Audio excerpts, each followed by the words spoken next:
All right, so another really useful tool that I like to use when I'm doing core exercises is one of these Pilates balls, but as you'll see, it's semi-deflated. So I learned this one off Donna Fari, so I've got her to thank for this. But firstly, a really nice core stabilising one is our toe taps. So I'll do it without the ball first. We lie down. Make sure you can flatten the back to the floor as you lift the feet up. And keeping that same angle at the knees, we just hinge at the hips, so we come down slowly. The toe doesn't need to go all the way to the floor, and back up, and we alternate. So what you have to make sure is that lower back doesn't lift off when the leg goes down. So we're constantly flattening that lower back to the floor, or imprinting on the mat, as they like to say in the Pilates world. So it gets a little bit harder if you reach the hands up into the air. You can really lift up through the fingers, and that lifts the outer shoulders, so that makes it a little less stable. And then, of course, you can work with lowering arm and leg together. So that's same side, arm and leg. And you can also do opposite side, arm and leg. So that also trains the brain in those crossover exercises. And then you can also take the arm out to the side, and that puts a little bit of sideways torque through the spine.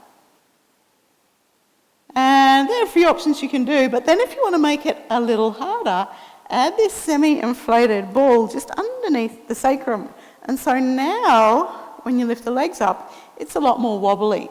So you might need to start with them with the hands on the floor to help stabilise. So once that's okay, we lift those arms up. You can see there's a little bit of wobbling. And again, you can try those same exercises again. So you can try same arm, same leg. And of course, you can try the opposite arm, opposite leg. And then, of course, the arm out to the side. So that one's also trickier on the ball because it's wanting to pull you sideways and roll you off the ball when you do that. So it's a really useful tool to try if you want to really get that core to be stable in those exercises. And there's one other use that I use this for in my yoga therapy sessions, is to help lift the pelvis in this one, Setu Bandha Sarvangasana, or supported bridge. And so to get my clients to stay up for a while, often they'll want to drop down. So I use the ball and we just pass it from hand to hand underneath the pelvis. So I just count each time we do it. So we normally do about 40 of these in the session with this one particular client.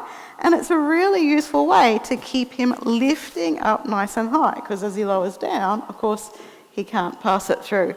And it gives him something to do as well. So if I just get him to hold and count the breath, it can be a little bit boring. They might not like doing that too much.